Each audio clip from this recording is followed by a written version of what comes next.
your thoughts on the startup ecosystem in India, the product ecosystem. What is Microsoft Ventures' take on this? Sure.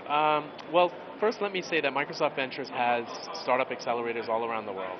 And so we have access to all the different ecosystems and what's happening out there. And what we've noticed in India is it's first of all, the talent here is incredible. There's a big talent pool in India. Many of the companies or many of the companies that are spawned as startups are coming out of the services space. And so,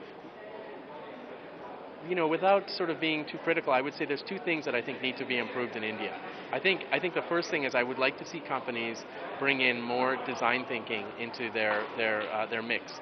And diversity is really important. So, having a team with a creative person, a business person, and technical people at the top is very, very important in order to create a truly unique product that resonates and builds a brand and has a soul and things like that.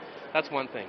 The second thing I think that India ecosystem needs is more support from the angel and VC space, where we should take less equity at the beginning and help the startups grow and let the entrepreneur have more incentive to build a real company, right? So for example, in our accelerators, we don't take any equity.